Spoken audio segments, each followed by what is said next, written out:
Hey, it's Ryan, and before we start today's show, I want to tell you about an exciting new partnership. Gamestitch is partnered with Heroes for Hard Times, or simply put, Heroes. Heroes is a non-profit organization meant to bring out the best in people and the best in gaming to support the noble cause of charity.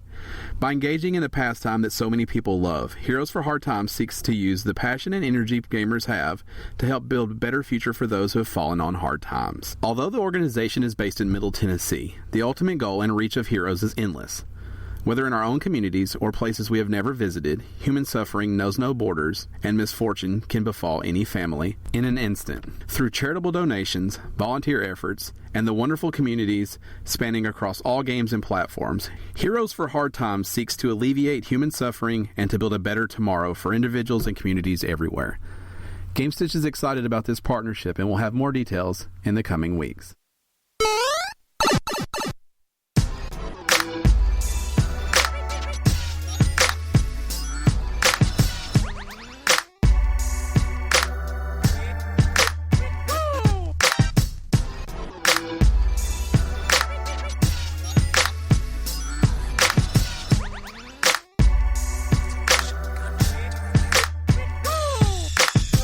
Welcome to episode 213 of the official Gamestitch Podcast.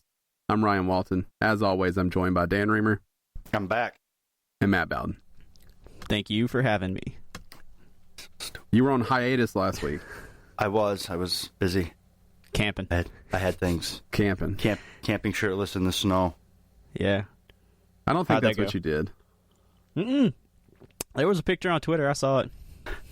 It looks just like Dan, too. There were some people that thought that was really me. No way. Gerald. No, that makes sense. I got it now. I understand. No, it was Howard. Who thought it was? Yeah. Well, because I resent it to you guys playing Rocket League. Oh, that's right, because he hadn't seen it. I'm going to find it real quick so I can retweet it. I think I did, but... And he was like, damn it, Dan, where are you? Why are you... I'm like, that's not me, man. It doesn't look like you. It doesn't look anything like you. And that guy's more shredded. He is shredded. He's yoked.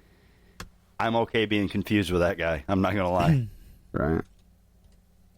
I wouldn't want to be confused with that because then somebody would see me and be like, well, that doesn't look anything like you. That's how the internet False works. advertising. Yeah, you can be anybody you want. I guess. Dan could put that on his Grindr profile, and if he showed up, I don't think the guy would be like, it doesn't look anything like you. Like, I feel like he'd be like, it looks like you 5 or 6 years ago. But the years have been swift and hard. And That's how age works. Right. Yeah, I think you could pass as like that was you 10 years ago. I'll take that. Yeah, you could sell that story, I think. Without that much work. Now, if I tried to sell that story... You wouldn't look like that guy. You're right. Yeah. I've never looked like that guy. Probably Matt, never. you either, just so you know. Also, I don't like to be cold. And he was clearly cold because he was outside in the snow without a shirt. That was actually like up on Everest or some shit. That's where that picture's from. What a dummy. Who climbs Everest to take their clothes off? Well, I think the answer to that is everyone. And I guess if you're going to climb Everest, that's what you do. Right. Yeah. Also, though, that photo is so ridiculous it almost seems fake. It does seem fake, but it looks good. Because he's got like the fucking Tomb Raider pick in his hand, which I know people used it before Tomb Raider, but I didn't. And he's just like ready to fucking go, and he's got a headband on, like a tied up do-rag. Just his shorts. Yeah. Fucking basketball shorts and no shirt. Trying my damnedest right now to find you guys a picture. This has nothing to do with the show. I'm going to sit in private chat, but I know it'll make you guys laugh. Awesome. I'm not going to look at it. Me neither, because I'm a professional and I have a show to do. Yeah, the show must go on. Unless you're fucking Matt, apparently. Then you can look at funny pictures on the internet. Oh, come on. We're on the internet. Let's just enjoy it, right? I can't stress how much I'm not going to look at this picture. Yeah, you are. I'm really not. I'll tell you how you're going to have... Look, I'm going to spin this camera around. For the listeners, I'm real sorry. And Dan never looks at it. Like, he never looks at anything you send. I never look at that stuff. You're right. Look at this fucking dude. Can we talk about his 6-inch nipples? I can't see. Exactly. That's all I wanted to show you. What is happening right there? Is that a real man? All right. So... You could feed off those things. I know, right? So here's a little bit of a story. So So we're going to be here for an hour before we get started, for real, because that's how Matt stories work. Look, if you follow us on Twitter, and you should if you listen to this show with any regularity, or if you don't, you should follow us on Twitter anyway. But this week in particular, I've started doing a thing where I'm going to support a streamer for a week at a time, or a day at a time, or basically however I see fit. If I find somebody streaming games on YouTube or Twitch that I like, I'm going to support them a little bit. So there's this guy that I've been watching pretty regularly, Stat. Sterling Toth, he is the co-creator of Epic Mealtime, and he is now a gamer on YouTube. It's at 5TAT if you want to follow him, watch him, support him. He's got a great community. I think you should. But anyway, we made some donations to him this week to let his viewers know about Gamestitch and to join that community and be a part of it. And so I subscribed us as sponsors of his channel. So he has a private Discord chat server that's open during the show and after the show, and he comes in and interacts and stuff like that. And after the show, he came in, and somebody was talking about, because he's got this really huge, awesome beard, and somebody was talking about his beard, and somebody popped that picture up. This dude with this huge beard down to his pecs, and then he's got these 4-inch nipples. And it has disturbed me ever since. I cannot get this image out of my head. I think I should tweet it out for everybody right now. Excellent plan. So, Ryan, what'd you play this week? Oh my God. Fuck you guys.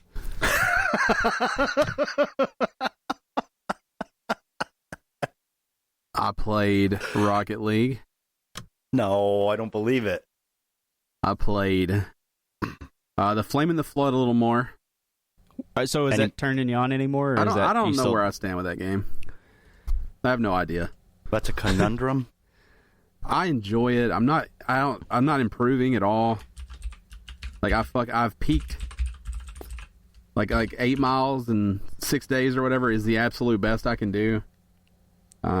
Which is where I started. I'm not any better than the first time I played. Right. It stresses me out a little bit because I'm I need food, I need water, I've got fucking dysentery. There's a wolf here. Is it Oregon Trail? Yeah, pretty much. I got poison ivy, and I'm like, what do I do with that? How do I cure that? Now I'm getting attacked by a wolf. Now I've got to got a broken leg. Now I'm walking slow. Now I can't get to water. Now I have to die from starvation or from sinking my raft. It's just stressful. Yeah. But it's charming, and that makes me want to play it. But I'm getting fucking tired of playing to the same point, so I can die and then go back and play to the same point. So it's charmingly stressful. Is that what you're telling me? I'm just telling you, I don't know about it. It's maybe it's that game that once you figure out the formula. Yeah, I don't figure out the formulas to games like that, though. Yeah. Do you think it's one of those things that you'll just ultimately your frustration is going to make you stop playing it forever? Probably. I'm not there yet, but I could see how that could happen. And I could see how that might happen sooner rather than later. That's unfortunate, man. You were really looking forward to that game. It's a good game. I mean, I think there's nothing wrong with the game. I think it's probably not a game I should have expected to be any different than a Don't Starve when it comes to frustration. So you're going with the whole it's not you, it's me argument. Yeah, I think it's worth the money. I would recommend it to people if you're into that kind of game. But if you're bad at that kind of game, it's that kind of game. So. Well, I hate those kind of games because I work hard enough to survive in real life. I don't want to do it on my free time. And there's never a point where you're comfortable. As soon as you get all your stats up and you're great, then it starts raining and your character starts fucking freezing and you're I can't get ahead. I think that's the point of the game. And here's the thing. Why is it that these games never take place in just a temperate climate? Right. It's always one extreme or the other. Right. You know? Somewhere lower pleasant. Montana. It's you get a little bit of snow here and there you have to survive through. For the most part, it's a pretty decent place. But, I mean, isn't that the point of those games? They're survival games, you know? That's why does a survival horror game have horror elements to it? Or why does a racing game have cars in it? No, but they need to give you moments where you feel like you're ahead. Yes. And it doesn't give you, it's like it knows things are going too well, so it's a pop-up thunderstorm. Yeah. Yeah, so to that point, I get what you're saying. Part of the fun of video games is the accomplishment. And if the game never gives you that accomplishment... I think the lows would be lower and the highs would be higher if they would just give you a little bit. Like, let me have... Like, even if it were a campfire where you could stop and sit. I mean, it does that, but like if you could get all your stats up and it not just fucking immediately feel like it rains every time. Right. Yeah. Like, just let me feel like I'm winning for a minute. It's kind of... Right. It's kind of like survival game versus survival real life. If you just keep getting knocked down and never feel like you're getting ahead, that's when you tend to give up. It would be like Resident Evil, but every door you went through, there was a fucking monster on the other side. You're like, all right, I get it. Yeah, but like, I mean, so even when that does happen in Resident Evil, you get those moments of relief. You get the safe rooms, you know, but and those do make those high tension points like that. That's that. Like you hit that door and you hear the music and you're like, oh, phew, I can relax a little bit. There are no safe rooms in this, and it's like, hey, I need food, so I've got to make a snare to catch this rabbit. Well, I'm fucking around doing that so long. Now I'm thirsty. Now I got to go get water. I go back. Okay, I got this. Now I've got water. I'm good. Now I hit something. My raft's almost fucking broken. I got to stop somewhere else. Now a wolf attacks me. Now my health is low again. Now it's raining. Right. It's fucking raining. I can't fight fire. I've got the rabbit, but I can't cook it. It's just constant. And that's one thing I don't like about survival games. And it's weird because when it comes to other games, I'm not big on comparing them to real life or the real life aspects or, you know, like oh, that wouldn't really happen. But in in real life, you can survive without water for, what is it, 7 days? 3. Food is like 10 days. Food is 10 days. Okay. Water is 3. I think I thought it was a little more than that. Doesn't it would matter. be for me because I'm a real man. Anyway. But in the video games, like every 30 seconds you need water. Yeah. I just ate. Oh, I'm hungry again. Well, you know what? Here's the thing. You're in a survival game. You're trying to survive. Maybe you should ration your fucking food and not shove it all down your gullet as soon as you get it. Yeah. And even if you do that, you're not hungry again in 10 seconds. That's why I don't like survival games, because they keep just pounding all that shit at you. Well, the free game last month for PlayStation, This War of Mine, it does the same thing.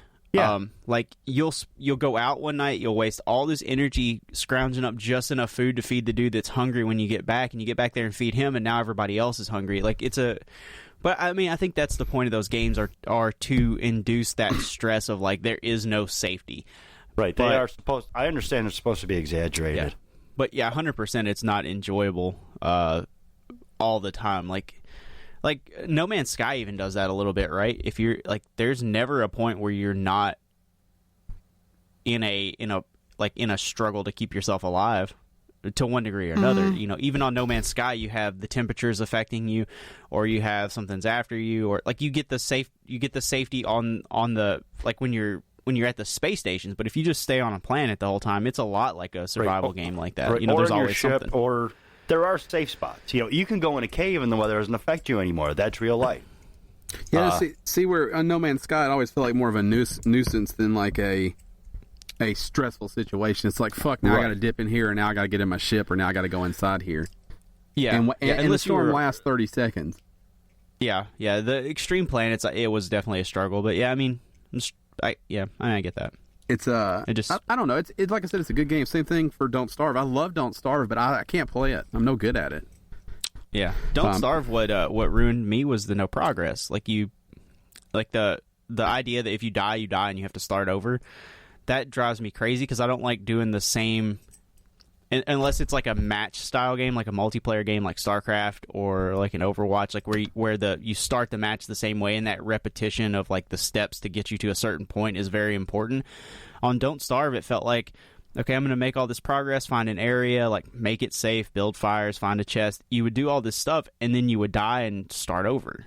Right. And that became frustrating because your progress, it was in your mind as something you'd done, but it's like the game forgot like everything that you just did. Like it didn't matter to the game that you had accomplished anything. Right. I don't need that in my life. Yeah. I get that enough. I also played Firewatch, which is you guys support us over on patreon.com/Gamestitch, and you got us to the tier for us to play our back catalog. We selected games for each other, and you guys picked Firewatch for me. Yeah. How do you like it? I love that game. do we want to talk about it, or do we want to wait till after it airs? I'll talk about my feelings of it because I don't really talk about them while I'm playing. While I play, it's more reactions to what I'm doing. So I played roughly an hour of that game, and it's different than I thought it was going to be. And I don't know that I like it. So you're probably not going to finish it. I don't know. I talked to Dan last night, and I told him, like, I thought when I jumped in and played an hour of it that's all I would want to do. Mm-hmm. And right now, I feel like I'd have to force myself to go back. So what did you like about it, and what didn't you like about it? It's beautiful. The story, the opening story up front, I think is very good. I think it beats you down so the rest of the game can lift you up, or that's my thinking. And I like that a lot. I like the way it's told. They don't need to tell you a long, drawn-out story. They can just give you bullet points, more or less. And there are a lot of those decisions you have to make they're really both shitty. Yeah. Well, it's like life, man. It's relationships, you know? So you're like, do I want to be a dickbag or a dickbag? And, it's a terribly sad story. Right. And so I like that. I think that's a creative way to tell it. I like that little Mazda truck that you drive. Yeah. That thing's pretty badass. I don't know. So I'm bad at directions, and I found the woods, the open area, to be disorienting. I never had any fucking idea where I was supposed to go. I didn't. It took me forever to figure out the map. Yeah. I'm just not good at going from A to B when I don't know how to. Like, I need a fucking waypoint. Yeah, and that game makes you rely on that map. Like, you got to be able to navigate a map. So I struggled really hard to figure out where I was going a lot of the time, and that got better. But I definitely struggled really hard. I hated the way that you talk on the radio with, like, the fucking R1 and R2 after hitting L2 or holding L2. Like, I didn't like that at all. So it's still got a lot of hitches too. So it kind of freezes up while you're walking, then all of a sudden you kind of unfreeze and walk really quick. Huh. See, I didn't have that problem when I played. Yeah. Yeah. It felt very telltale when I was walking around, and you can see it in my playthrough. It's very, like, chuggy, I guess I should say. Which is, Mine's not like that. I don't know. I'm playing a considerable amount of time after this game launched. I'm playing on a PlayStation 4 Pro, so I don't know if that's the issue, but it was definitely chuggy. And I don't know. I think it's neat. I think there's obviously like a mysterious, creepy vibe going on, which I like. It's not scary, but it's like uncomfortable. The going out and doing stuff I think is really cool. I get a sense of being really far away from camp, or my tower, I should say. And I like that because that makes me feel a little vulnerable. I love the interaction between the two of them. She's a super smart ass. Yeah.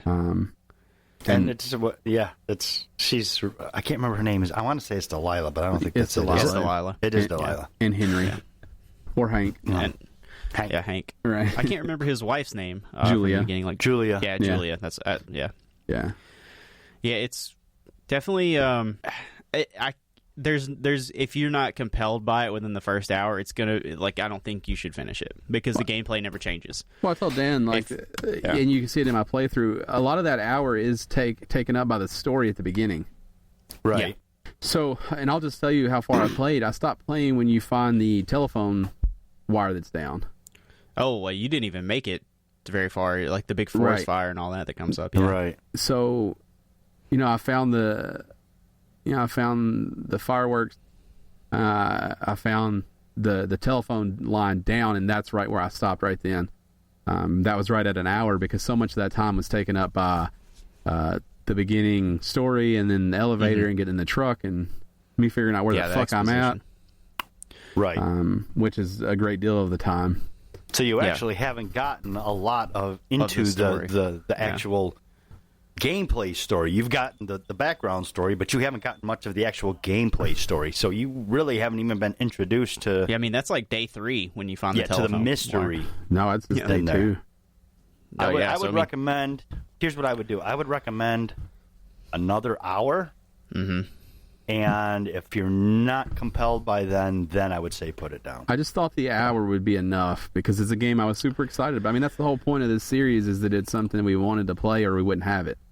Well, and, I'll tell you this about Firewatch. It's a slow burn. That first exposition where you're making the choices about Julia and Hank and how you feel about it that gets you to the watchtower. To me, that's like one of the most compelling parts of that game. And then there's a lull of about 30 minutes, which is kind of right after where you're playing, where is setting up some of the bigger, like some of the bigger interactions between Delilah and Hank, and some of the bigger like mysteries of what's going on in the park, and some of the like real tension of the game. You're like 15 minutes away from. Like the story really opens up in about like right after the telephone wire. And I would say play another hour, and hopefully that's the case because like. It's not a game that I don't want to play. It's not a game I don't want to love. Like that, I bought it the day it came out for full fucking price. Like it's something that I wanted to play. I just really thought that I would feel different. I also don't care for the way when you climb up rocks, which I constantly have to do. I don't like the way the camera moves. The animation of it. It makes me a little uncomfortable when he's constantly looking at the ground and then throwing his head up and it shakes and it's kind of weird. Especially if like there's a scene that I climb like constantly as I'm going up. Where you're getting back up to the watchtower? Yeah. And it's like every 5 seconds this camera's fucking smashing down, looking at my hands and then jerking back up. And I even say that it feels like it would be a really good VR game because I could then control my head. Whereas I can't here. But the art style's awesome. I don't know if it's the pacing or if it just didn't grab me. Could it possibly be that you're playing it because you had to, not because... That's totally why I was playing it. I mean, yeah, it was a game you wanted to play, but you were... I mean, that's 100% why I was playing it. You didn't get to play it on your terms, you know what I mean? But it was like I did what I needed to do yesterday, and I was playing Rocket League, and I was like, hey, I'm going to jump in and record this. And, I felt pretty good when I started. Like, I wanted to play it. I was excited about it. Open up that the title screen, it's just showing the tower, and I was like, this is fucking rad, I'm excited. And then I don't know, maybe I was too excited because it was just like a fucking, like I was ready to run a race and instead someone told me to walk. Well, yeah, but I think you're about to get to the race of the game. You're about to get to the part where at the end of every, like, you play these sections of days in the time that he's there.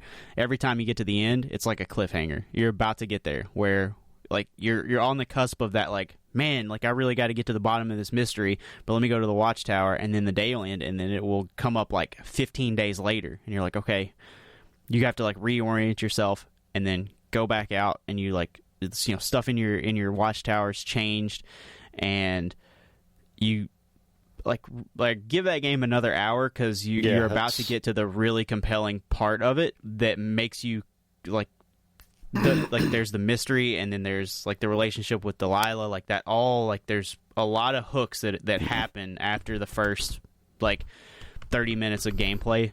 Once you take control of Hank, and like you're really almost there. As much as it really hurts my heart to say this, I agree with Matt. Give it another hour. If you're not interested after that hour, I would say go ahead and just chalk it up to lesson learned. Yeah, there is a point in that story where, and without giving too much away, that do you know that, Dan, you'll know this. There's a nighttime scene where you're in your watchtower and Delilah's in hers, and you guys are just kind of talking back and forth, and you're watching this thing happen in the forest. Yep. That's the point for me where like all the little hooks that were happening, like everything just kind of came together, and I was like, this game has me like to the end. That's it. Right. I know exactly what you're talking about, and exactly the part you're talking about. It's it's beautiful, and the dialogue is like you feel for Hank, and you get this feeling of like real life. Like I've felt that before. Like I've felt just where Hank is, or I felt just like Delilah does.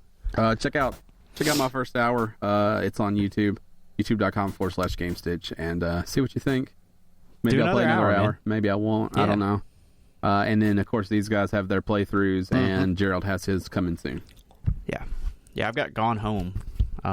which I've never touched. I assume it has a lot of exposition at the beginning too, so I may have to do a 2-parter. You can beat that fucker in the hour. Really? You can beat it in 3 minutes. Oh, okay. Shut that Let's Play off. All right. Hey, we'll see what happens. Speed run. That's my nickname anyway, speed run. So Why? I don't know because You know why? just like it's just because I just said it. Just like when you call a fat guy slim, because it's the opposite. And then Dan's got Never Alone. Never Alone. Man, that's the hardest one for me to remember. I'm not sure why we picked that for you. And then Gerald's got Nom Nom Galaxy. Yeah. Poor bastard. Never Alone's neat. I just, for some reason, it is not rememberable at all. It's a 10-year-old game. That game came out a decade ago. It's a fucking iPhone game. Yeah, it really is. It's good, though. I'm still playing Resident Evil 7, which is great. Still a fantastic game. I'm getting close to the end. I've got to be within the last hour of the game. That game has really turned into a Resident Evil game from something that, like, in the first hour you play it and you're like, man, this is a throwback to Resident Evil 1 and 2. By the end of it, it's like it has encompassed all Resident Evil games except for the bad ones. It's fantastic. I hope they continue the series like this. But in playing that, I've been doing a lot of Twitter interactions with that involve Resident Evil 7, and I saw a Game Rant pop up a question, so I just kind of echoed it on our Twitter this week. And I asked, with Resident Evil 7 making such a big hit critically, what are some of the best survival horror games or horror games you've ever played? We got a response from at Hoffen Show, who says, not a big fan of horror games nor horror movies, so my very short list would be Resident Evil 1, Dead Rising, PT, The Last of Us, and Manhunt, which is a great list because some of those games I never thought of as being horror games until he said them. Dan, why don't you go ahead and answer this for me? Obvious. Until Dawn. Yes. End of the list. That's about it. Yeah. I've got. I like Until Dawn is a good one. The first Resident Evil is. I'm not a big survival horror game, but that one I had to give a shot when it first came out because it was so new, and it was a good one. Yeah. What was the Gerald's list has the high points, I think. But there are a couple that for me need to be on there, like Clock Tower. That game's disturbing. RE2, yeah. Clock RE1, Tower, 2, and 7 Clock Tower for is sure. a weird one. D is a good one. Mm-hmm.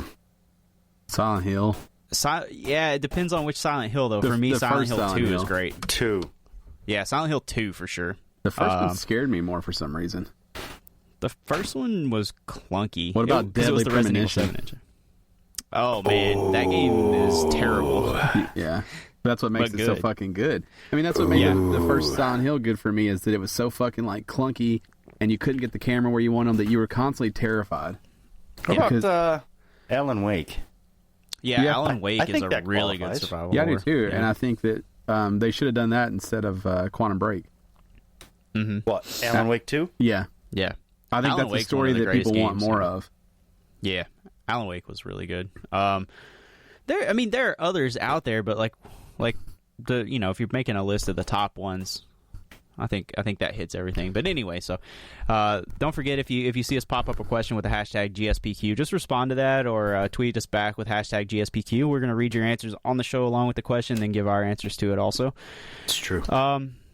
So I also played a game that I haven't popped. I haven't opened it for about a year and a half this week. I played Rocket League with you guys, and I don't know if I hate it, but I don't know if I enjoy it.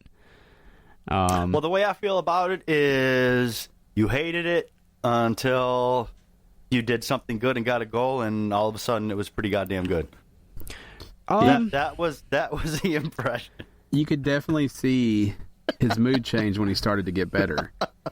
Yeah, I mean, I was frustrated with it at the beginning because I wasn't having an easy time playing. But once I think found part of myself, that too, before Yeah. you continue, I think part of that too is that you don't play it like we do. yes, So that's the 100%. your expectation in your head, because normally when we play together, we are all playing the same game together. Mm-hmm. your expectation was that you were going to hold your own with us because that's how it always goes. Well, that was not the case with Rocket League because you don't play it like we do. Exactly. Yeah, I mean, I think that's the thing with any game. You pop the game in, you expect to have a handle on it, especially once you've been gaming for 20+ years like all of us have. So when you pop in a game, especially a game that a year ago you were okay at, and you suck at it, it's definitely discouraging. But I mean, even after playing for a couple of hours and figuring out how to fly, and I wouldn't say that I'm good at all. I was definitely the worst player on the team, and I was not doing us any favors. But I get a good block here and there, a good shot on goal, like in the air. But it would be just a total shit. Like I would see the ball and just start flying and happen to block it out of the air. But what made it really enjoyable was just playing a game with you guys again. Playing Rocket League with Ryan and Howard. Rocket League for me is not fun because I enjoy the game so much, but because just like any other multiplayer game, I get to play with you guys and like the funny moments happen and that stuff comes up and that makes it a good time. So I think if I kept playing, I could get good at it. I didn't play very well the night that we played together. I mean, we were stomping people like 5-0. Yeah, but I didn't play very well. Was Howard on? Yeah. Yeah, he was playing with one hand half the time. No, I he was mean, eating was like he a chicken on? sandwich. No. He didn't play bad though. He played okay. He played. But I played a little below usually where I play. Dan and I played last night, and I was fucking on. I just have my nights. I mean, I played okay when we were together, but part of what was making it so hard is that we were playing unranked, and people quit. Well, it wasn't really. We didn't get into that. Pretty good for people finishing, but they're very unpredictable because they're not the same level that I usually play against. Because I've been the same rank for like a fucking year and a half because I've peaked. I'm not any better than where I rank, and those people all play very similar to each other. Yeah, and the people we played against were totally fucking unpredictable because they were. Below. Yeah. Your rank? Well, it's fine, but that's the style of play at that level is different than the style. It's different. Just like if I was to go up, to a rising star, it's going to change there too. So but we ran into it last night when we were playing unranked in doubles. I think it was the second match. Yeah. Where those guys were just unpredictable. People are hard to play against for me, and you even see that in the big tournaments when a team is very bad, it's hard to play against because you're like, I don't know what the fuck's happening. We jumped in a ranked game with 3 dudes that were like your level or higher, and there was a noticeable difference between playing unranked where I felt like I could hold my own with some shit shots versus those guys who were like bouncing it off the wall, and then some guy would come flying through and smack it in. Like they were making like plays, like organized plays. It was pretty weird. So we ran we won like 6 in a row unranked. We jumped over to rank and we got beat like 7-1. Yeah. It was different for sure. I mean the pace is different. The even the challenge level, the skill level is different. Even the challenge points for every 50-50 ball are different, Whereas you can wait for it to hit the ground in unranked. A lot of times in ranked, if you wait, then they've already scored on you. You got to get to it, and you have to know where the ball's going to go. And I think that makes it hard for you, Matt, because you don't have ball awareness because you haven't played enough through the physics to know what it's going to do. Right, and that was something I was complaining about when we were playing. Was it's very hard for me to judge my position in relation to the ball. For one, the ball cam is like the worst thing ever, but the normal cam is also the worst thing ever. It's just less disorienting. But I kept having these moments where I would be approaching the ball like maybe from the side, like it was headed downfield, and I would be coming up on the left side of it, and I would think, well, I'm going to jump and do that roll move and bounce it over center, and somebody can make a play on it. And I would do it, but I would be ahead of the ball somehow. Like the distance is hard for me to judge, or like I would think that I was going to hit the ball and it would just bounce right over me by like an inch. That's very hard to judge. Try playing on that. Try playing on that fucking water arena. Yeah, you get.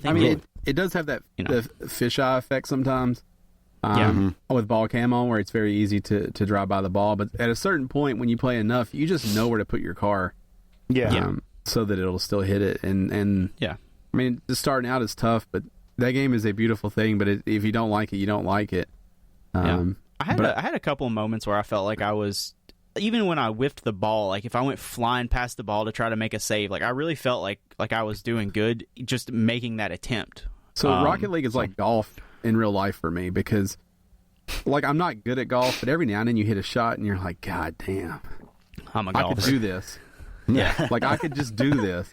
Yeah. And that's what Rocket League feels like. Like, every time I get frustrated, I'll do something and I'm like, man. Yeah. I'm all right. See, I've been really practicing Rocket League here lately. I've been working on because I'm not a scorer. I've never been that super aggressive scorer. I play much more reserved defensively. I'm very defensive minded. So I've been working more on trying to set those passes up for someone else to score and those things. And last night when Ryan and I were playing doubles, we really pulled some together pretty good. Yeah. So I was fucking stroking it last night. you were getting some sweet setups. I was throwing some fucking darts. Yeah. I think it's important for a team to be able to work together because everyone can't go score. Right. Yeah. At the level that we play at. Now, certainly in the higher levels, anybody, the rotation is so good, anybody can score. But in the way that we play, it just doesn't work that way. We end up getting in each other's way. Mm-hmm. And there are a few of us who prefer to score. But I get a lot of shit, but I set up a lot too. Yeah. If you look at my assist, I have like super high assists, but I get a lot of shit and everyone says I never pass. I just want all the critics out there to know it's not true. Not true at all. To be fair, I would wager that about 25% of your assists are because Howard stole your goal. Yeah, that happened several times last your night. car and he hit it in. No, because I assist a lot when we play threes.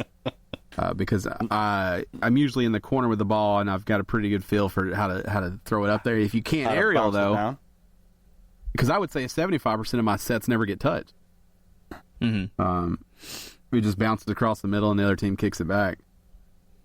So it's I don't know. You have to be able to do it all in Rocket League. You have to be able to play defense. You have to be able to play offense, and you got to work together. I mean, communication's the key of that game.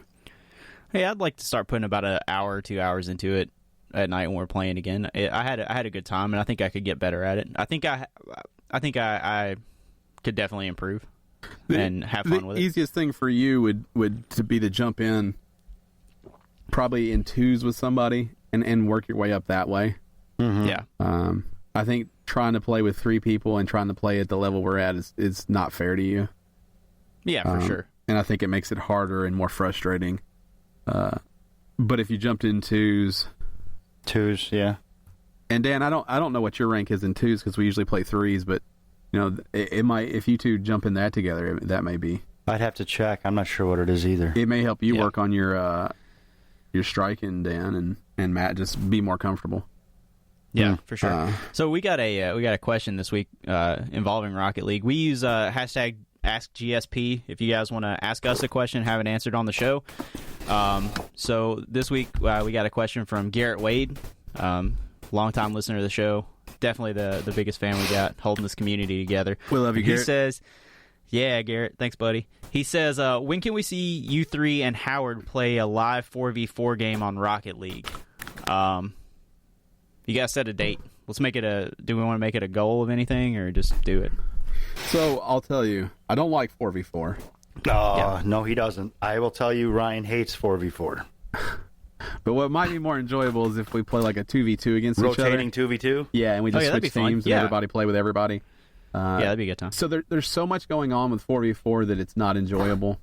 I love 4v4. But the other thing is it would be really cool if we could get somebody in to spectate, so that they can kind of jump from camera to camera. I think it'd be easier for everybody watching. But yeah, there's no reason we can't jump on Twitch and do that. And I think it would be fun. Yeah, for sure. So we'll keep you posted on that. I don't know how we want. How do we? I don't know how we would want to handle putting that together. We'll talk more about it. Yeah, I don't think it has to be production. I think we just jump on and play on Twitch, YouTube. Yeah, and we just let people filter in as they want, and it'll be there for anyone who misses it live. But I play Rocket League every night. There's no reason that we can't get some video out. I haven't played very often, but I've gotten away from it, but I'm getting back into it again. Yeah, typically the two guys I play with, I just need to talk to them about recording because I don't know that they want to be on Twitch. So if they do, I can certainly bring you more video of that because I'm fucking there anyways. Yeah. Then you'll see me getting on more too, and I don't care if you record me.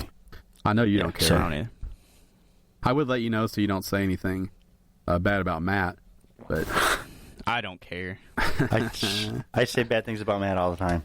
Yeah. We both know that you care too, Matt. I really don't. As long as we're keeping the company Twitter professional, I don't care what gets said. If you're wondering what that story is about, you could just go way back in our Twitter and look around. He deleted. No, he got so mad he deleted it. I didn't get mad. I just hey, listen, company Twitter. You guys are so unprofessional. It's a company Twitter. Don't post things personal on company Twitter. And then Keep Matt that to your sends out a personal picture account. of sushi. Right. That's offensive to me. Yeah, I hate fish. Mm-hmm. I like fish. I hate eating them. You guys know what I mean. Get on with it. I'll just make this quick and easy so we can move this shit along. I played Rocket League. I played some more Mass Effect 3. I'm easing through mission by mission God just damn, to quit finish. playing that game. I'm trying to make it last until Andromeda comes out. Shut the fuck up. I'll play whatever I want. You're gonna be burned out by the time Andromeda hits. Bullshit. Andromeda's a glitchy pile of shit anyway. You're a Jesus. glitchy pile of Be shit. sure to join us on our live show where we're giving a copy away. Yeah. And I actually picked up Deus Ex Mankind Divided for $11. So I finally started playing through that. I think I picked it up last Friday. And played through it a little bit, started, and it's Deus Ex. It's good. It's good. Mm-hmm. It really the play style really harkens back to the original Deus Ex, which was play this game any way you want to, stealthy in between. However, it really does harken back to that. It does a great job of it. The last one, what was it? Human Revolution. Human Revolution.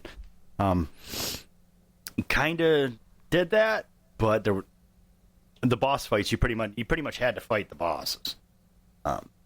This kind of there's none of that in this. If you can set things up to play it any way you want to. There's a million different stealth options. There's a bunch of different armed options. There's in between options.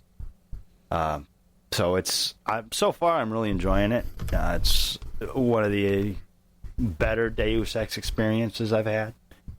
I'm looking forward to playing it some more. That's it. Those games, for some reason, they just don't do anything for me. I think I have a Square problem. I think I don't like most of the things they make. So I got a survey in my email last night, and I always feel compelled to take a survey about video games.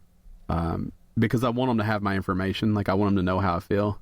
I got it, too. I haven't done it yet, also, but I think that they might fucking give me something. Never know. So I jump in, and it's pretty lengthy. And they ask a lot of questions, and they're easy to answer. And then they said, which Square games do you enjoy? Like, which franchises? And I was like, I had that moment where I was like, maybe none of them. Did you find one? Well, so Dragon Quest Builders was easy for me. Sleeping Dogs and Tomb Raider. Mm-hmm. But those, and this may sound shitty, those aren't the kind of games that Square makes. Right. Most of the time. And there's a lot of Final Fantasy questions like, when are you going to play it? Are you going to play it? What do you not like about it? What question do you have about it? And Final Fantasy doesn't interest me. And I was pretty honest on that, and I felt like I asked good questions where it lets you ask questions. But yeah, I just don't know that I like the games that Square makes, and I don't like the normal Dragon Quest series. I like Dragon Quest Builders, which is obviously not what that franchise is about. Right. Sleeping Dogs was something that they purchased that was already fucking, made more than half done, right? Yeah. And Tomb Raider, that's depending on how you want to look at that, that's kind of Eidos or yeah. Yeah, but I mean Montreal. I mean, Square's involved. That's Crystal yes. Dynamics, but yeah, I wouldn't consider that a Square game. Yeah. Yes, that was CD, Crystal D, some people call it. Well, yeah. I understand what you're saying about not liking Square games. I don't get the feel that Deus Ex is like a Square game. You still won't like it because it's first-person shooter. I think I need to amend what I've said in the past about not liking first-person shooters. I think I don't like the multiplayer competitive aspect of FPSs. I don't think I mind actual FPSs. I can see why there is. It's almost like a tiny sandbox game because there's so many ways to do whatever you need to do that you sometimes get overwhelmed with how the fuck you're going to do it.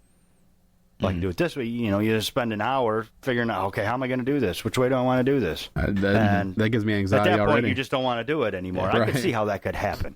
But if you're like me and just like to shoot shit and sometimes sneak, it's good for me because I always mix and match. I do whatever's easier. If it's easier to sneak, I'm sneak. If it's easier to shoot everybody in the face, that's what I do. Always easier to shoot everybody in the face.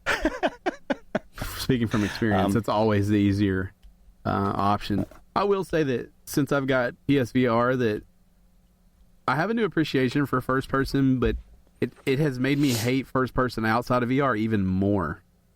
I believe that because I do like it in VR. Because once you've done, I would assume that once you've done it in VR, that once you go back to doing it with a controller, you're like, they're just doing it wrong now. Well, yeah, know, my complaint's always been, and if you go back, 212 episodes, you probably can hear me talk about it on 80% of them, is that I'm not that person. Yeah, like, I'm some fat ass sitting on a couch. Like, I want to see my character, but in VR, you kind of are that person. And that immersion is good enough that I feel comfortable in that role.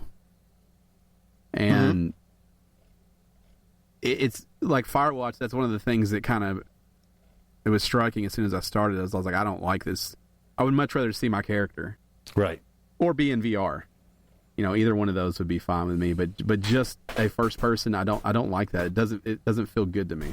I don't know. See that. There's also a moment at the beginning of Firewatch. This is a teaser for the video. Something super unexpected happens when I open a book at the beginning. And I don't know if you two remember what that is.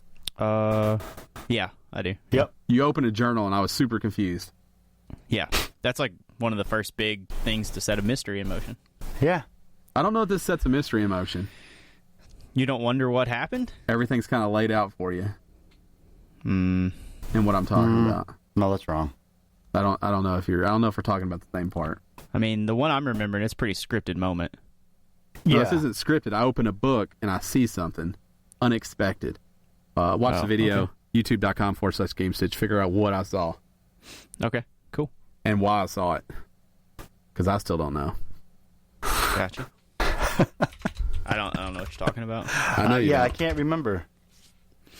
I'll have to watch the video. Yeah, if you think about it, you'll get it. Maybe not. Maybe it wasn't impactful for you. It was for me. Okay. If this is your first time joining us, this is the official Gamestitch Podcast, where this team of best friends get together every week and we talk about all the gaming news that's happening. We wrap it up in this bullshit and shenanigans that you've been listening to for the last hour. You're welcome. It posts every Monday, 6 a.m. Central Standard Time on podcast services around the world. And if you want to support this show, you can head over to patreon.com/Gamestitch and you can throw us a couple bones. If you don't have any bones to throw us, that's okay. This podcast will always be free, but if you do, you'll get some cool rewards. We got some cool goals, and you guys just made this mini-series that we're playing possible. So it's all because of you. It's all your fault. Thank you. So to speak. All for you. Thanks so much to everybody who supports us, for sure. The crew over there that makes these things happen. And, man, why are you being so nice? Because, man, Patreon's important. Patreon's keeping us... You feeling okay? You're never nice to people. Hey, listen, if it weren't for everybody that listens every week, there wouldn't be anybody to listen to the show. It'd be a rhetorical experience. And honestly, if, anybody who's willing to put their money that they made to support us doing this thing that we're doing, that's cool, man. I appreciate what they're doing. I just want to thank all of you, but that's very cool. Oh, never mind. I was going to say I want to thank all these listeners for causing Matt to do a personality 180, but no. Turns out that would have been a tad premature. Hey, I love our community, but I don't like people, and you guys know that. Well, I don't like people either. Our community knows that. They know I don't care. But thank you all for sure. No, but he doesn't mean that. Right, because he doesn't 100% care mean about you. 100% mean it. I mean, you mean it in your way, Yes. which is by In your not little meaning it. Yeah, your little Matt World way. Right. Well, I mean, they got if they want, if they want the real deal, they got you guys. Real deal Holyfield, Yeah, exactly. I think is where you're going with that. Let's jump into some headlines. We're running a little long, so we'll probably speed through these full steam ahead. Go Speed Racer. Is that a pun? Is that like a It's foreshadowing. Gotcha. For you guys, though, they don't know what's coming. That's right. You're right. Now Dan's on board. Now he likes What it. happened? Matt just threw up in his mouth. I snuzz inside my shirt. It's I really don't know what to do. Yeah, I saw. Steam eliminates Greenlight. This is kind of a big deal, and I don't know what it means really. But Valve's making some major changes to the way it publishes games through Steam, and they're doing that by removing Greenlight. According to that's good. It is good. Yeah. Here's the thing: if you thought there was shit out there for you to play now, Here when it I mean comes. shit, I mean steaming piles of shit Yeah. that people call video games and play. Just Get wait till ready. Greenlight's gone, and wait till you see Yeah. all the steaming piles of shit you're gonna get to choose from. Steaming piles. Yeah, hold on to your butts. It's coming. The next step in replacing Greenlight, the next step is replacing Greenlight with what's called Steam Direct. Developers looking to release games through Steam will have to go through a process similar to applying for a bank account. Once that's completed, they will have to pay an application fee for each game they want to release. Nothing said as far as price, but there's a lot of rumors that could range anywhere from $500 to $5,000. Which is great because I assume that the initiative here is to stop having games come out when they're announced as an alpha and all it is a tech demo. I assume that it's to try to eliminate some of the shit like that's just in development hell that never gets a full release, like DayZ, for instance. But we'll see. I mean, they got to change something up because Steam is becoming it is shitware central. So, But now it just comes down to it. As long as you can pay, you can stick it on there. yeah, but if you had to drop $500 every time you want to put a piece of shit up there, you think about it a little bit more, versus just putting it on there. Are those things going to make $500? So previously with Greenlight, you paid a $100 application fee, and that was donated to charity. Mm-hmm. I assume this will work roughly the same way, but it will hopefully make people think twice before backing a dump truck full of garbage up and just dumping on everybody's face. Yeah. Yeah. There's a lot of bad games on Steam, and I don't say that to mean that there's not a lot of bad games on PSN and Xbox, because there certainly are. But there is a lot of bad games on Steam, and early access is out of control on Steam, in my opinion. Yeah, that's a big problem on Steam. Games There are a that lot make- of good games, but Yeah, there are, but it's hard to find them. yeah, because early Because you gotta access is terrible. You You have people to put games that you sort can't through even the fucking shit play to get yet. to the quarter. Yeah, I'm gonna puke because you guys are talking over each other. And well, I had to get mine out, and Dan just wouldn't stop. That's right. I had to get mine out too, and neither would Ryan. Yeah, Mine was more. But I don't we can- understand why that. if anybody out there can decipher what they were saying, they're both very right on two different points. So. Valve's Gabe Newell spoke in 2014 about wanting to do away with Greenlight, so this isn't a knee-jerk reaction. This is something they've wanted to do for a while. So we'll see what this means for the future of Steam and the bullshit that may or may not be everywhere on there. I don't know if this is good or bad. I think it's good. I don't know that we. Here's the problem: we're not going to know until it's already in place and has already been established, and we see what happens with it. I mean, there is no way to predict how this is going to work. Well, I mean, it's Greenlight was great when it first came out, and now it has now it's been around long enough to see itself become the villain, right? It's outlived its usefulness. Exactly. So now it's time for something new. For Greenlight's done. Let's try something else. 6,000 games have been released thanks to Greenlight. So it's not like it didn't do its thing, but some of these games I think were released because it was funny. There are people who stream on Twitch and on YouTube, and it's almost a joke that they go watch the Greenlight videos and upvote them, and the worse it is, the more they want to vote it. Yeah. So I think that I think while the system was a good stepping stone for them to learn a lot of things, I do think it has ran its course. Yeah, and hopefully there's a bigger screening process on this new thing to keep that from happening as severely. Well, it's like getting a bank. It's like getting a bank account, whatever the fuck that means. Yeah. So I guess you have to drive to the store. You hand them your license. You don't know what that means. You give them your social and background check. Right, and then they tell you that you can borrow $150. Cool. Time will tell. Matt, you like Overwatch. I love Overwatch. I think Overwatch is a great game. Overwatch had a little bit of drama this week. Mm-hmm. Or last week. Or all the week. Mm-hmm. Since the story first launched. It's been a slow burn, I believe. Jeff Kaplan, the game's director. So he's been out there saying that this mouse and keyboard epidemic that's happening on PlayStation 4 and Xbox One is a problem. That it's an unfair advantage to the people playing without those. Mm-hmm. Yeah. And we posted about this on Twitter whenever, I guess when all the other media outlets did, Kotaku and all these other people, when this interview came out. And we had a good discussion with some members in our community over the topic. And you guys don't play, but if you have an opinion, definitely weigh in. So the idea here is that they're going to do away with the ability for mouse and keyboard on Overwatch on the consoles. It's going to be limited strictly to PC. Even though PC players can still use a controller if they want to, they're going to take away mouse and keyboard on the consoles. Because the argument is that with a mouse and keyboard, you're automatically better.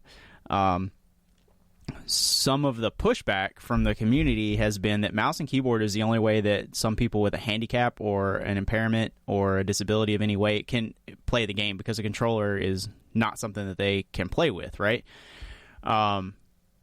Which is my argument also, which is, if your goal is to have people play the game, you want gamers to enjoy the game, why would you take away some gamers' ability to play the game, right? Because a PlayStation 4 or an Xbox One's a lot more affordable than a PC, and a mouse and keyboard costs $14. And the peripheral to make a mouse and keyboard work with PS4 is like $80. So why would you take that accessibility away and kind of split the community that way? So, I mean, what do you guys think? I mean, does mouse and keyboard, is that an automatic advantage in your mind? Like, what do you think of that? I don't know. Matt, you would know this answer better than I would. I understand that on a PC, mouse and keyboard is the way to go, but that's also what the PC is more or less made for. It's made to use a mouse and keyboard for gaming. Yeah, it's the standard.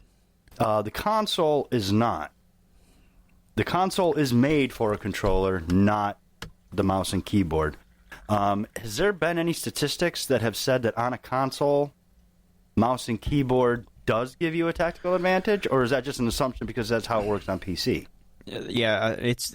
I don't think there's any like real data to back it up, and what's there is probably weighted or skewed one way or the other. My opinion on it is that if you're really badass with the controller, you're going to be really badass with a controller. If you're really good with a mouse and keyboard, you're going to be really good with a mouse and keyboard. I don't think that there's an advantage or disadvantage to either. I think that your comfort level decides, and how much you're willing to practice decides. Right. But Ryan, I know that you have some differing opinion based on like your experience in Rocket League.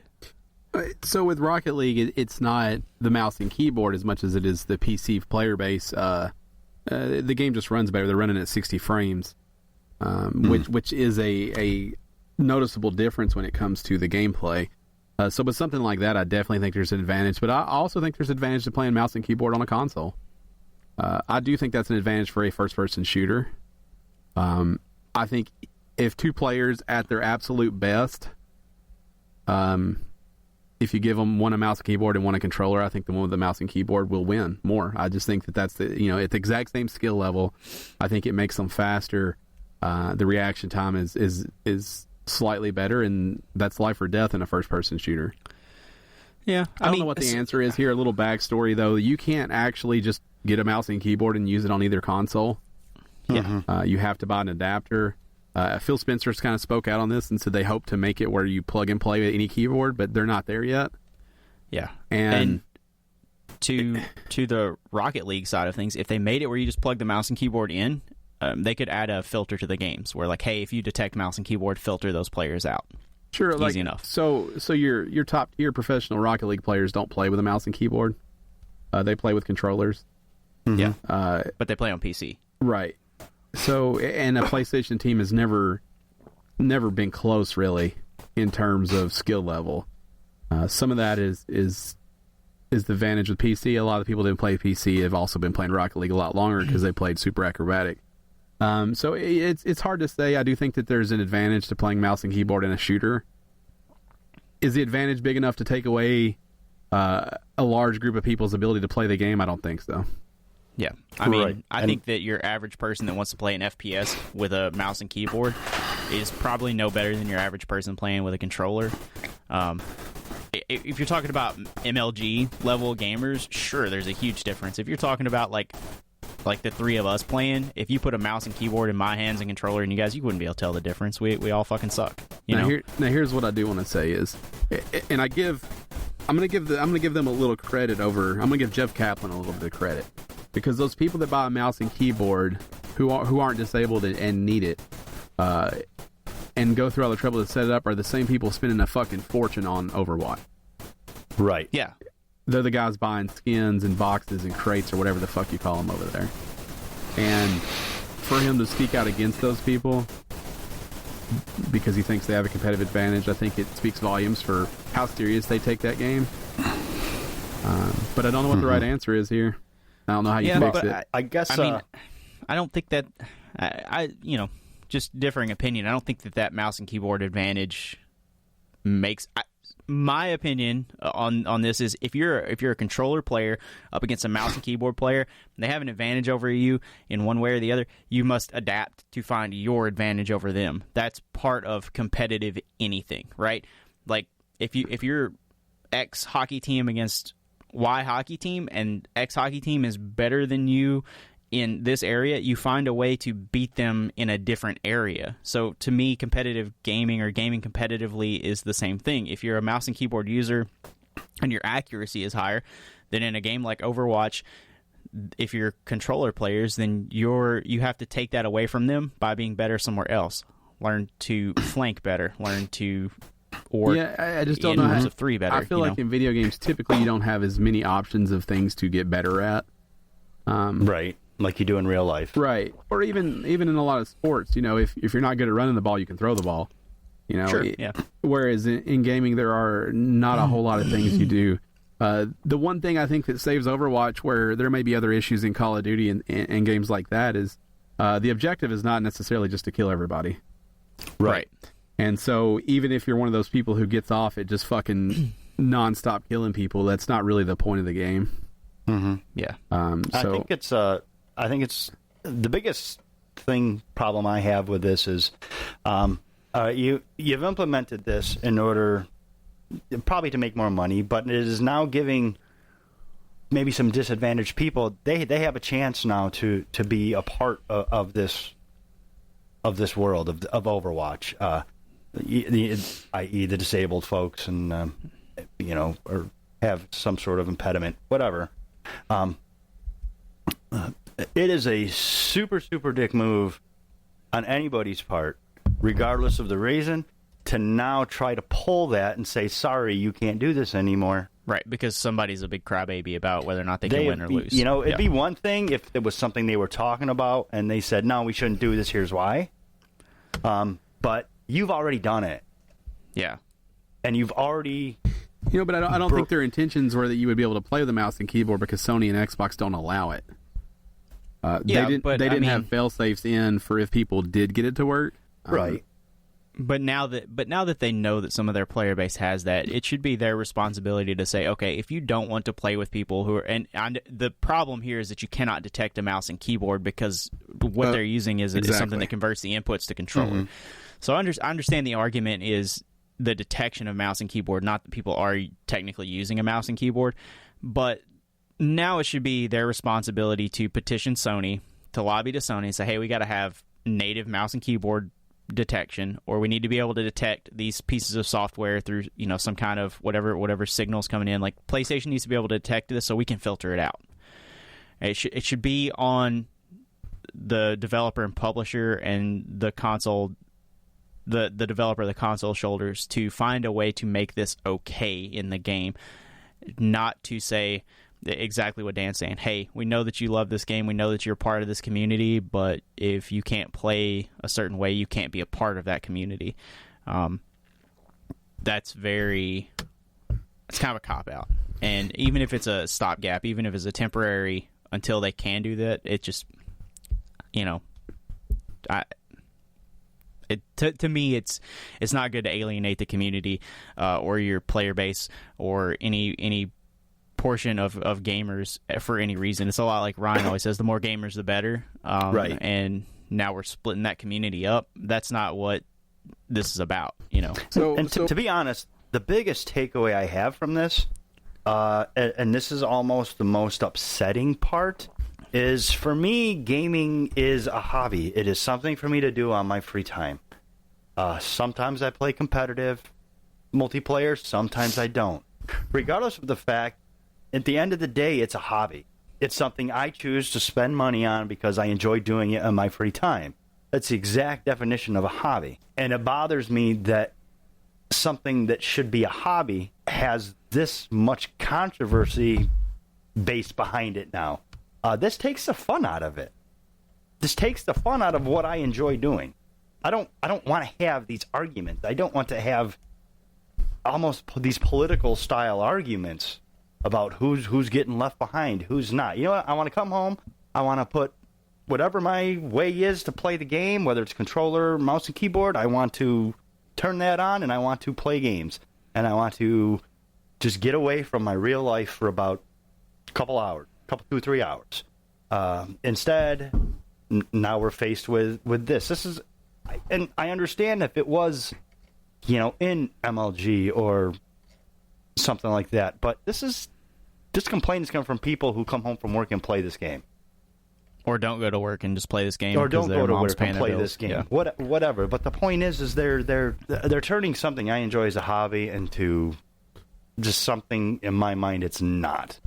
Yeah, I agree. I'll tell you where I land ultimately on this is that I think there was a better way to handle it. I think Rocket League handles it beautiful with the mixing of PC and PS4, in that if you'd like to play with them, you can, and if you wouldn't like to play with them, you just click a button. Mm-hmm. I know it's not as easy because they can't detect it, but I think that's where Blizzard needs to reach out and say, "Hey, Sony and Microsoft, work with us. Let's make keyboards and mouses work, and then let's develop a solution to allow that if you're okay with it, and to not allow it if you're not okay with it." Yeah. That way, everyone can just come home after work and have the experience they expect, and we're not taking that away from anybody, disabled, not disabled, recreational, casual, hardcore. I want everybody to be able to have the experience they expect to have, and I think the way to do that is to give people options. Yeah. Also, I don't know why the fuck they don't sell a mouse and keyboard for PS4 and Xbox One anyways. Yeah, or just make it where it's natively compatible. Yeah, I mean, I don't. Well, I mean, if I'm Sony or Microsoft, I make you buy mine, but I don't know why they don't do that. Right. Yeah. You don't have to use my keyboard, but you do have to buy my dongle. Right. Because I'm gonna sell a dongle for $40. Nothing pisses me off like losing a fucking dongle too. I'll tell you what's worse than losing a dongle is I've got too many dongles. You don't know what goes to what. There's a couple. I'm not starting to go to anything. Well, what the fuck is this? Yeah. It doesn't have any kind of like marks on it. Like there's no indicators on what it belongs to. You see this right here? This is a bag of dongles. A whole bag of them. Yeah, I've got. There's a little black one. It has no markings on it. It's little. How little? Like I have one that literally like a fingernail. Yeah, that's what this one's like, and I don't know what the fuck. Like the USB part is as big as the dongle part. It's probably for a wireless mouse. That's I usually feel what like it those goes are. to a wireless mouse, but I have no clue because I can't find a wireless mouse. I only have one wireless mouse, and the dongle is plugged in this computer I'm using. So I don't know what the fuck it goes to. Where did it trash? Come from? It sounds like. No, I can't. What if it's just something important? And you might can't stumble throw a dongle across. away. That's why you got a crack baggie full of them. I have a whole bag over here full of wires, just different wires that I have, and different dongles and remotes. I have remotes to stuff I'm sure I don't even own anymore. I haven't owned in 10 years, but I got the remote. to change something on them. Dongle is the new composite cable. Remember how you used to just have a closet full of red, white, yellow cables that came with everything? You move and you find a box full of that shit. You're like, well, I better take it with me. You never know. Yep. That's the new dongle. Newdongle.com. Check it out. Or the new dongle is that, yeah. Don't. The dongle is the new that. I can't Probably know how don't to say check it. out newdongle.com because it's probably something different. I'm already going there. Yeah. Yeah. Let's set eyes on newdongle.com. If it's not anything, Matt, we let might us know. Oh, man, it's available. We can get it. Woo! I like newdongle.com. Yeah. All it is a resource for people who have dongles. You just go in there and match it up and see what your dongle's for. Holy shit. Yeah. Dude, that database would be so huge. And it'd be so good. You'd never have another dongle that you didn't know what it belonged to. Mm-hmm. You just go in there and type some little It number would in. never be complete. You can find out which ones you can throw away today.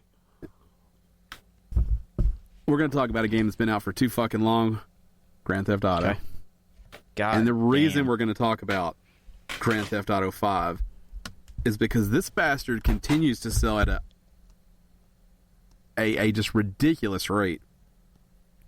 They have now shipped 75 million copies. I don't get it. Who doesn't have this fucking game? It's like PlayStation 4's. Like, who doesn't have one already? 75 million Jesus. copies. Like, some of this people just game. bought 2 copies just to support it. Like, they love Grand Theft Auto so much, they're like, I'm going to buy 5. They're on sale. I don't know. It's the same people still buying PS4s, yeah. Some people just got to have 2, man. I mean, That's- I've purchased 2 copies of the game. Yeah, I've got a PS3 and a PS4 copy, so I get it. But man, 75 million? Yeah. That's a lot. Yeah, why not, though? Why not? Yeah, no, I mean, and I get it. We're I'm planning on jumping back in at least, and they have continued to update this game in a beautiful way, constantly keeping new stuff coming out and new events. And even though we haven't been playing this game for a while, we've been keeping up with it on the podcast and telling people about it because it seems like every other month there's something significant coming out. Yeah, yeah. And I mean, periodically I jump back in, I look at the cars in my garage, I walk around, and then I jump out and forget about it for a couple months. So the appeal of it's fantastic. The single player game I've played for maybe just long enough to play the multiplayer. The multiplayer, I've put hours into that. Yeah. Put days into it, weeks. So I get it. I don't understand who doesn't have a copy though. But I do understand how Rockstar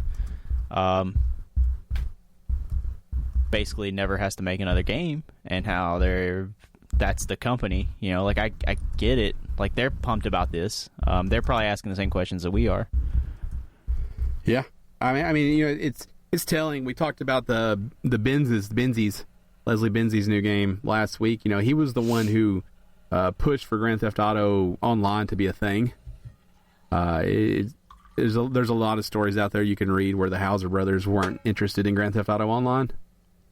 But That's clearly the most successful part of GTA 5. Absolutely. Mm-hmm. That has been the driving force behind Grand Theft Auto and probably will be for a long time. I mean, for the life cycle of this system. Yeah. People aren't going to stop playing it.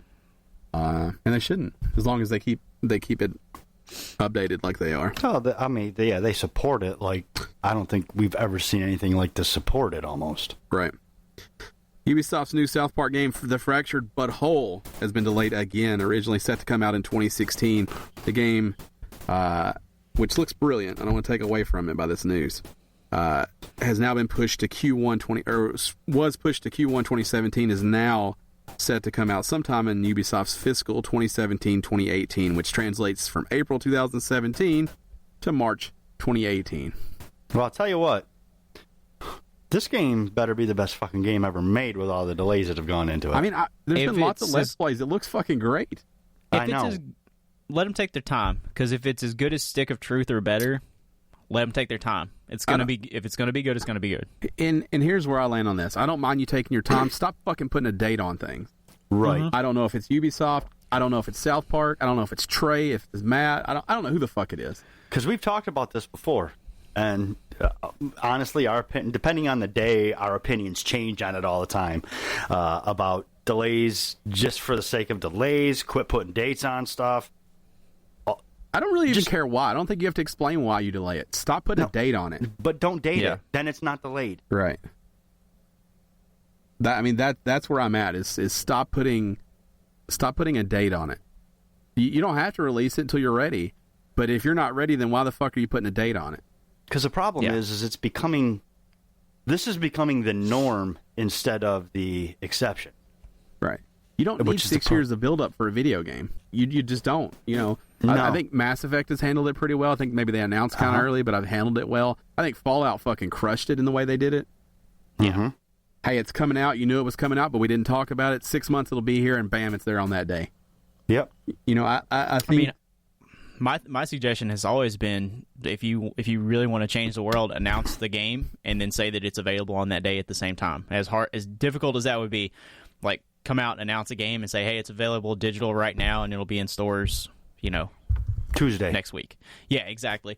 But the three of us and most of our listeners, if you've listened to us long enough, you understand the industry doesn't work that way. Part of video game sales is video game hype, for better or worse. And all this is doing is making people want Fractured Butthole more, More. Yeah. But it's also leaving Fractured Butthole a lot more to have to live up to. Now it has to live up to the imagination. It is. What it'll do is it's going to thin out the herd for the initial sales to just people who love South Park and wanted to play Fractured Butthole, and it will sell more later. It's going to have a bigger trickle effect than it would if it just sold a big pop right at the end, initially when it came out. And I think part of delays is doing that. It's creating longevity because you weed out the people who are just going to buy it for the initial hype, and what you get is a lot more word of mouth sales, and the game sells more over a longer period of time. I don't know if that's true. That would be my assumption. There's probably some kind of strategy to this. I can't imagine that they do it just as a bad business decision. There's probably something good that happens by delaying a game this much. For the first time ever, E3 will be open to the public. That's right, 15,000 of you can purchase a ticket and head over to E3. Tickets cost $150 for a 3-day pass. That is for the first 1,000 people, is what I'm reading. It's $250 if you're not one of the initial 1,000. Now, let me ask you guys this. Okay, go ahead. If we had a supporter out there that said, you know what, you guys are my favorite podcast, I'm going to buy you guys tickets. I'll buy you guys your entry into E3. Would we then make plans to go? Yeah. So it's not the $150 holding me up, it's the $1,000 plane ticket? Yeah, and the $2,000 a night to stay there. Right, so, yeah. Where's it, Vegas? No, it's in L.A. I'll say this, I'll make it happen. If somebody buys us tickets to E3 because they really want to hear us from the E3 show floor, I'll make that happen. I'll go. Oh, yeah, I'll do it. Yeah. I'll get it figured out. Yeah, I think next year, I think maybe we should make that a Patreon goal somewhere in there. If they're going to keep this open to the public, we say, hey, if you guys want to, if you guys want to help us get there. I don't know. From what I've heard from Ryan, I don't know how they can afford to fit another 15,000 people in there. But. Yeah, so as someone who's been to E3, and I don't want to, it was a special moment for me. I don't know if this changes what the show is. Like the GameStop convention, Right, well, so the reason it wasn't open to the public is because it's not that kind of event. It's very much media and journalism, and part of what makes E3 unique is the fact that you can look over and see Jeff Keighley walking around with Snoop Dogg. And that doesn't work the same way if there's 15,000 fans standing there. And I don't think 15. I think you're going to get a lot of what I would consider us there. I think you would get a lot of. We could already apply and go though, so we don't need these tickets. Yeah, but it makes it easier for us to apply and go, right? Because if we get denied on the initial application, now we can just buy our way in. It does make low-level media, people who don't have any connections in the industry, it's very easy to be credentialed for E3. Yeah. If there's a local newspaper that'll sign you up, it's very easy to be credentialed for E3. We could be credentialed, no problem. I just think that this is going to it's going to change the show, and I think that's okay because I think E3's struggling. But I think it also is going to lose some of the charm in kind of what E3 is. For sure. I'd be interested to go. I don't know. I would love to go, especially in the position that we're in. It puts us in a just business-wise for people listening, it puts us in a great position to make more connections, either with other podcasts, other podcasters, streamers. It's good for that. It's developers. Good for hands-on time. So I think back, though, to play the I went when it was just media, and the Vita was a hot item that wasn't out yet. And, I waited like 3 hours to play the Vita. Now, I had 15,000 people to that mix. Yeah. I don't know what that looks like anymore. Do I have to spend 5 hours? Do I have to spend one of my entire days waiting in line to play the Switch or the next Vita or whatever have you? And if so, then you're not getting nearly the coverage that you would get if you were just watching from home. I don't know. I don't think it's a bad thing. I don't know yet if it's a good thing. I don't like that the prices for tickets change.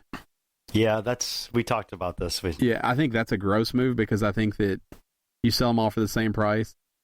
Making some cheaper means that that's all you need to feel comfortable selling those tickets, and you can just take more money from the other people because you can. You're just fucking out everybody else. Yeah, just make them all $250 or all $150, and don't punish people for not, for having jobs and not being able to send their computer. Away free. But you charge one price. Yeah, do a raffle and give some away. Don't charge two separate prices. I don't like that. But, no, that's shitty. I mean, I think it's necessary. I think E3 is struggling, and I think this is necessary. I don't know if this is the answer, but... I don't either. I will tell you that I would much rather go to a PSX than I would an E3, though. And I don't have any desire to go to PAX because I've seen videos, and I don't see how you can get anything done there. It's too crowded. Yeah. So, I don't know. Maybe we can go to E3 next year. Maybe. Drawn to Death, the next game from Twisted Metal creator David Jaffe, now has a release date. It's coming out for PS4 in April. It's been out the whole time. Well, it's been in beta for forever. So this is not a free-to-play game anymore. Nope. Drawn to Death will now be sold. It is $20. It is a digital-only release, and I think that this makes way more sense for this game. Mm-hmm. Hopefully it's good now. The problem is the last time we played it, it was not. Yeah, and the problem is people have been playing this game for a long time. David Jaffe makes games that people love or people hate. Right. And I think that he has done that again. And I think the people that love it will love the shit out of this game. And the other people won't understand it. Calling All Cars was that way. Twisted Metal's that way for a lot of people. Yeah.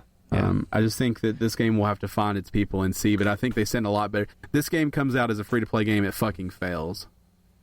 Without a doubt. It feels like Killstrand. It feels like Guns Up. Sony tried the free-to-play model. It didn't work. You see... People equate free-to-play with sucks. With a bad game. Yeah. With an app. Yep. Yeah. And so I don't know. We'll see. I think it's a good move. I think Jaffe gets it. I think he's smart. I think he convinced the people at Sony that this is the right move. And I think it is, but I still don't know that this game succeeds. Yeah. Dan, are you looking forward to playing Star Trek Bridge Crew? No. Well, good. It's been delayed. I'm not really a Star Trek guy. It was slated to come out in March. Now it's coming out May 30th.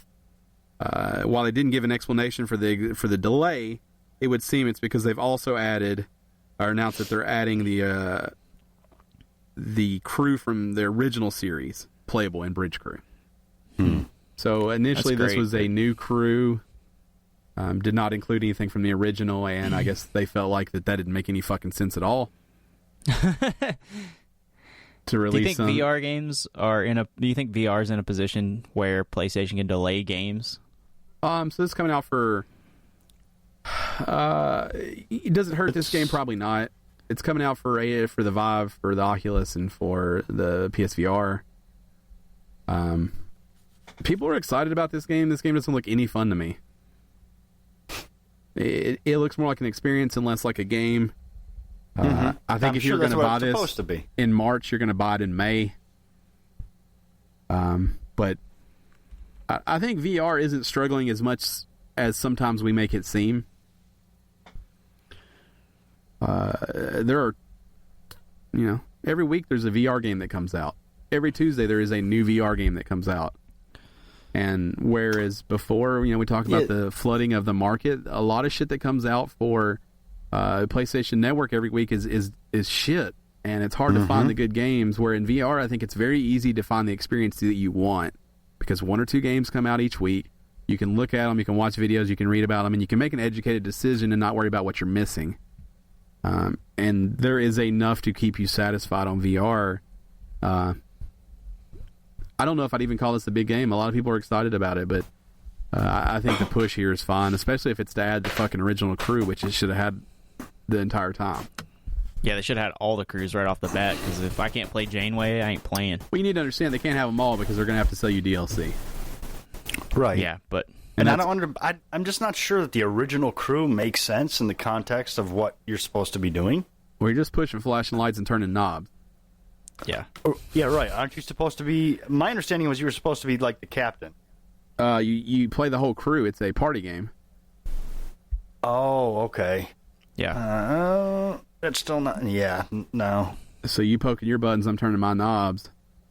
We all got to work together to accomplish something. It sounds like a fine idea. Yeah. I just don't know that I'm excited for it. It sounds like a game for someone that's not me. I agree. It sounds fun. It We'll sounds see. like a game for the same people who get together and play board games together. I don't know that I would want to...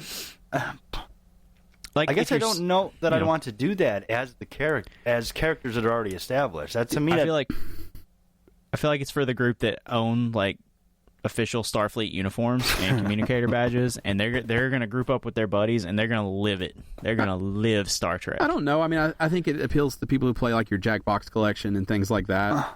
yeah, Where you I have see date that too. nights and people come over and get together and they casually play games. Yeah. I think it's perfect for that. You know, the keep talking, nobody explodes crowd. Like I think it's fine. I just don't. I don't have any kind of special relationship with that franchise, those characters, and you just said that you would like to do it with characters you don't know. I mean, that's actually what the game is. They're adding in the originals as a choice now. Yeah. Because I think a lot of people felt that they would not want to play as those characters, but I think if you play those characters, then you get to do their voices. Yeah.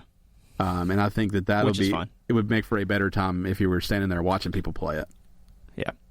Now, as a Star Trek fan, a lot of the fun of Star Trek is not what goes on in the bridge. So, I'm curious to find out how fun that game actually is. A lot of the fun of the TV show and the movies and of that franchise is like going down to an unexplored planet or the conflict that happens outside of the bridge. So I can't imagine that you take the bridge is where the tension builds and where the story starts or the story ends, but nothing really ever happens in the bridge. So I can't imagine essentially, what do you get to do? You fly around and shoot at Romulans? What?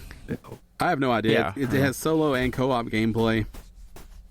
I don't know. I don't see that being any fun because that to me that's not the fun of the series. It has voyage But who mode. knows?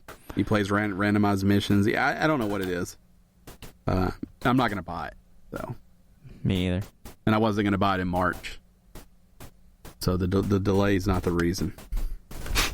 Just want everybody to know. Right.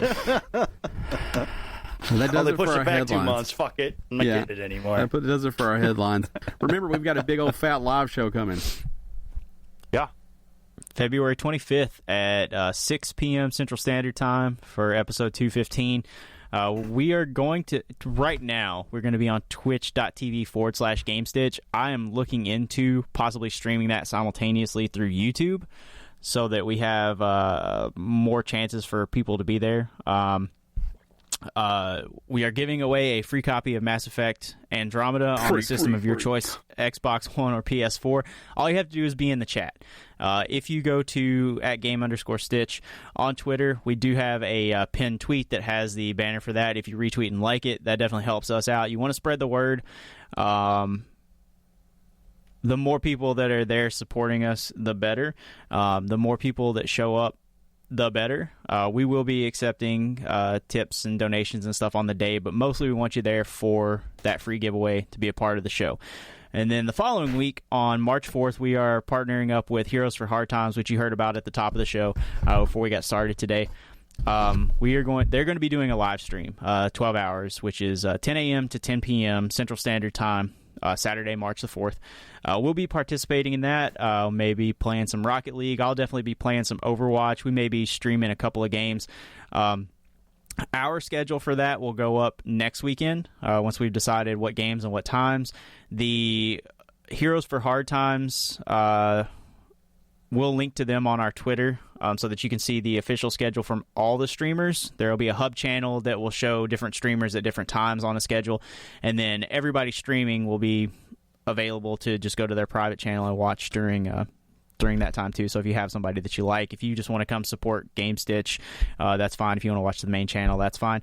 All donations and tips that we take, any money that you guys send us as support on that day will go straight to Heroes for Hard Times. Their founder, Greg, will be on with us for the live show on the 25th, and they're going to give us all the detail on who those donations are going to support, and just a little bit more info on them, different from the top of the show. What Heroes for Hard Times does is they find somebody local in the community that's had some kind of... I don't want to say this the wrong way. Somebody who's just going through a hard time. Maybe they've had, somebody in the hospital. They're going through a tragedy, lost their house, lost something. What they do is it's a community of gamers. We're banding together. We're taking in donations to support them in whatever way that we can. So we'll have more information about who we're helping on March the 4th coming up on our show on the 25th. And that way, when you join us for the 4th, you can definitely help out. If you have any questions for us, you can get us at game_stitch, and then we'll have their Twitter linked also so that you can get with them. It's at Heroes, like HEROS, the number 4 Hard Times. That's their Twitter handle. So if you want to get with them, you can definitely support them. Their Facebook group link will be in the description. So if you want to join that up, the more people helping, the better.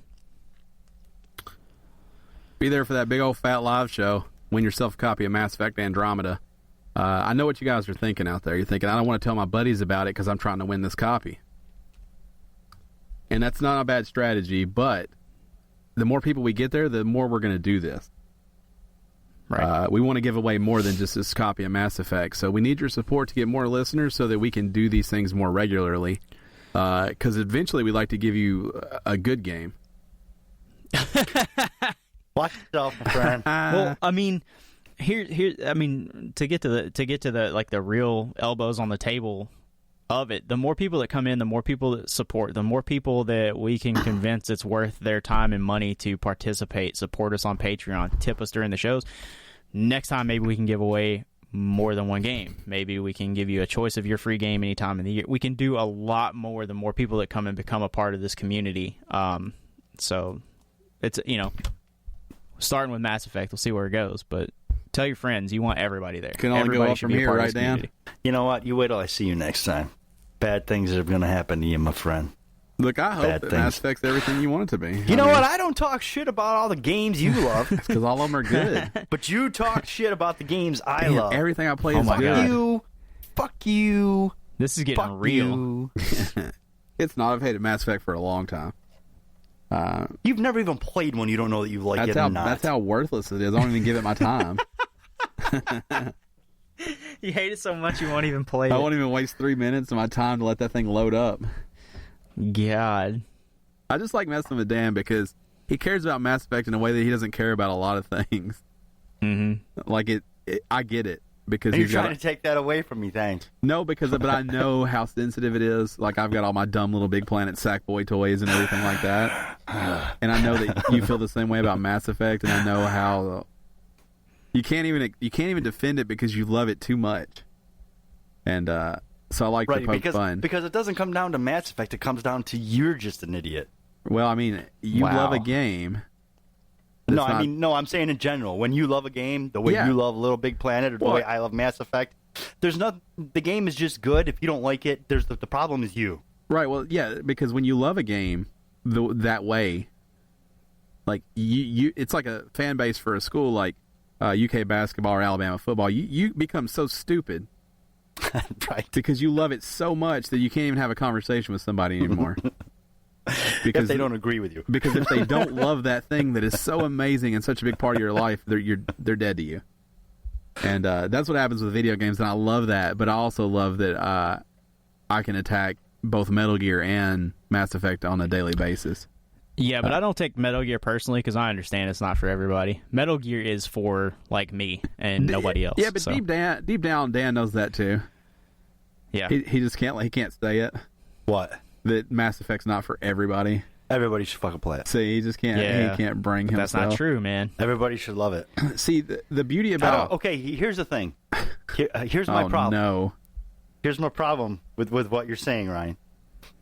I would have no problem with you talking shit about Mass Effect or not liking it if you'd ever actually fucking played it. I played Little Big Planet. I know it's a fucking piece of shit. Yeah, it would be. You've never even played Mass Effect. You have no evidence or no proof. Little Big Planet is a piece of shit if you're not a creative person, Dan. That's the difference. There's nothing for you if you have to use your own imagination. I just told you what the difference is. We can stop. So, but I like. I mean, that's what makes video games so special. You know, that love. I love convincing people to play a game, even though I know they're gonna hate it. L.A. Noire. God damn you! It's because I love it. That. Like, if I could make everybody in the world buy Farming Simulator, I would, even though I know that less than 2% would actually have a good time. Everybody should buy Farming Simulator. Yeah, I don't know. It really is a good time. I don't know that I have a game that you've done that to me on, Ryan. I Can you spent think 2 of one? years trying to convince you to play Yeah, Farming Mod Simulator. Nation, prime example of a game that you should never have purchased. I shouldn't have purchased that. I enjoyed it, though. I even made a... You made a track, that and you got mad, then you fucked up quit, track then you that never everybody fucking hated. played again. I understand that you didn't understand how to do the arrows They in a put turn. the signs on the inside of the track. That's right. That's not how any track has ever worked.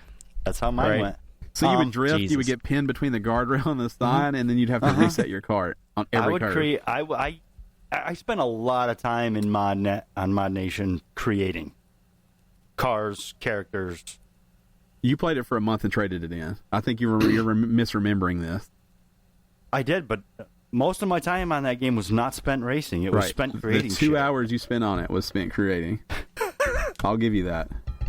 You had an Oliver Queen. Yeah. Mm-hmm.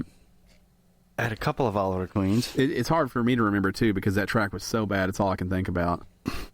But that's a game that I convinced you to get knowing you probably wouldn't like it. But I love it so much. Everybody should play it. Yeah, that's probably the only one. And I don't think that I wouldn't say I hated it. You definitely didn't. It didn't I get didn't its like hooks it. in you. It didn't but I didn't hate it. I mean, it was Right. not. I've definitely made my own decision to buy games that were worse than Mod Oh, Nation. yeah. But the games I play, 90% of the games I play aren't games other people are going to like. And if you don't know that about me, that's on you. Because you could just look at my library and be like, yeah, I've never even heard of most of that shit, and it all sounds terrible. When I took that survey for Square Enix, I marked my favorite genre as simulation. Is that Do you true? even know what that is? Yeah, I think that's true. Like, I want to play Farming Simulator and Stardew Valley and anything where I have to balance things. But I wouldn't consider Stardew Valley a simulation. So if you Me take either. if you take the thing, they list examples. Stardew Valley definitely is more of a simulation in that it's a routine based. There's really no action in that game. It is you're but I would simulating call the that life of a farmer. I would call that a. There's not a lot of difference. A simulation game typically encompasses more than one genre, in my opinion.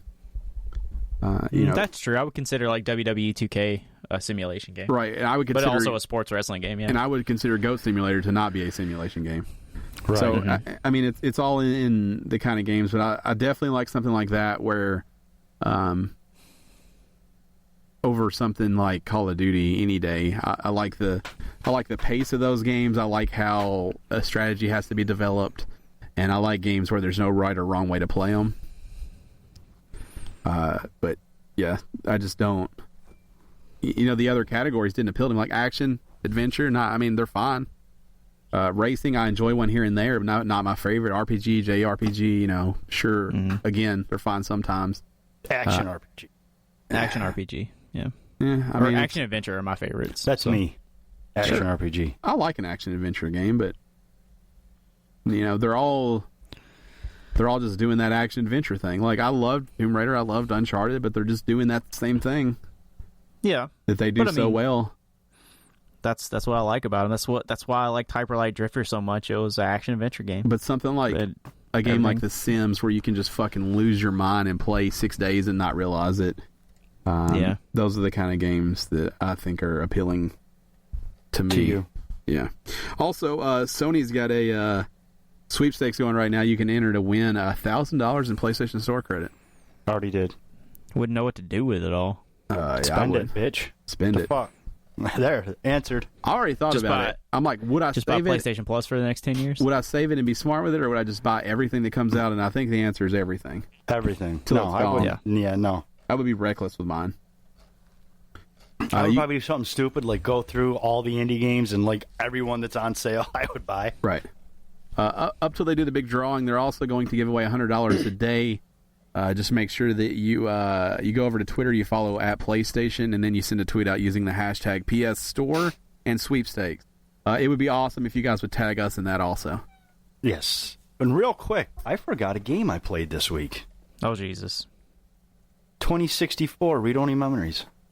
How is that? I really want to get it. I like it. It's an adventure. It's an adventure game, or point and click, figure out puzzles, blah blah blah. Talk. Cyberpunk. You had me at Cyberpunk, man. I mean, Yeah. I love Cyberpunk. So it's definitely got the. It's very Gibson-esque so far.